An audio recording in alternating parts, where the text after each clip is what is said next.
ఎర్రనాయుడు గారి మృతికి సంబంధించి మరిన్ని విషయాలు తెలియజేయడానికి అలాగే విచారం వ్యక్తం చేయడానికి టీడీపీ నేత సీఎం రమేష్ గారు ఉన్నారు. ఆయనతో మాట్లాడదాం. రమేష్ గారు, ఉదయం 5 గంటలకు నిద్రలేసి టీవీ చూశానండి. నేను మామూలుగా మార్నింగ్ లేసి ఒక 5 నిమిషాలు టీవీ పెట్టుకునే అలవాటు. చూస్తే అసలు ఏంటి నాకు అర్థం కావట్లేదు.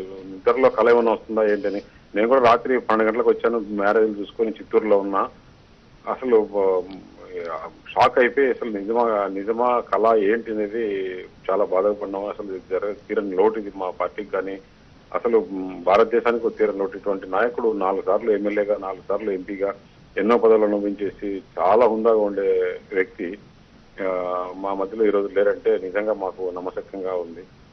చాలా బాధగా ఉంది. ఆయన 1923లో మొదటిసారి ఎన్నికై తర్వాత 94లో నాకు మొదటి పరిచయం. అప్పుడు ఆయన క్యాబినెట్ 96లో 97లో ఆయన క్యాబినెట్ అయినప్పుడు మేమిద్దరమే అక్కడి నుంచి నీలం సంజయ్ రెడ్డి గారు చనిపోయినప్పుడు అప్పుడు చంద్రబాబు గారు ముఖ్యమంత్రి ఆ ఫ్లైట్ లో వెళ్తుంటే ఆ రోజు ఆయన చెప్పేవాడు, చూడు రాజకీయాల్లో నాకు ఇక్కడ స్టేట్ లో మంత్రి కావాలంటే దొరకలేదు, ఇక్కడ క్యాబినెట్ సెంట్రల్ క్యాబినెట్ మినిస్టర్ అయినాను, ఇది తెలుగుదేశం పార్టీ బీసీలకు ఇచ్చిన వరం.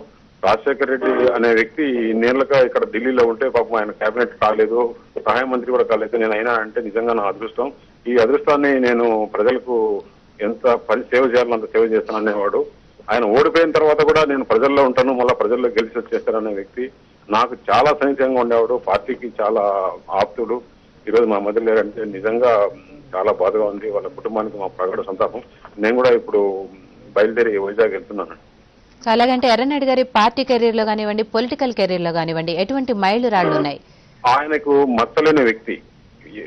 నేను ఆయనకు గత 15 ఏళ్ళుగా నాకున్న ఆయన అత్యంత సన్నిహిత అనుభవంలో ఎప్పుడూ ఒక వ్యక్తి పైన కోపడేవాడు కాదు. ఎవరు ఢిల్లీకి వస్తే కూడా ఆయన సొంత పని మాదిరి తీసుకెళ్లి పార్టీ నుంచి ఎవరు వస్తే కూడా ఢిల్లీకి నేనున్నాను, మీకు ఢిల్లీలో మీకు ఏమైనా పని చేసి పెడతాను, ప్రజా సమస్యలపైన ఎప్పుడు ఉంటామని చెప్పేసి అందరికీ ఒక ఢిల్లీలో ఒక అడ్డాగా నిలబడినా ఈరోజు చాలా బాధగా ఉంది. అలాగంటే తను మాట్లాడేటప్పుడు మీలాంటి వ్యక్తులతో మాట్లాడుతున్నప్పుడు కానివ్వండి, చంద్రబాబుతో మాట్లాడుతున్నప్పుడు కానివ్వండి, ఎటువంటి ప్రజా సమస్యలపై ఆయన పోరాడేవారు?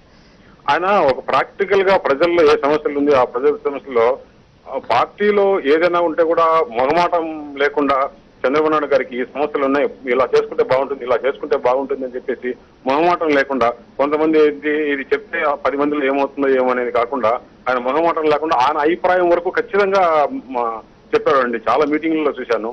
ఇది ఇట్లా ఉంది, ఇది ఇట్లా ఉంది, ప్రజల్లో నుంచి ఈ మాదిరి స్పందన ఉంది, నిర్ణయం మరి పార్టీ పైన వదిలేస్తున్నాను మీరు అని చెప్పేసి చాలా మొహమాటం లేకుండా చెప్పేవారండి ఆయన.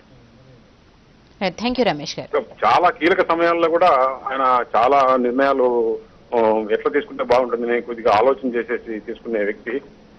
అది కాకుండా మీడియాలో పైన యాంకర్ దగ్గర నుంచి కింద మన వరకు అందరితో చాలా బాగుండేవాడు. ఎక్కడ పోయినా ప్రజా సమస్య పైన స్పందించేవాడు.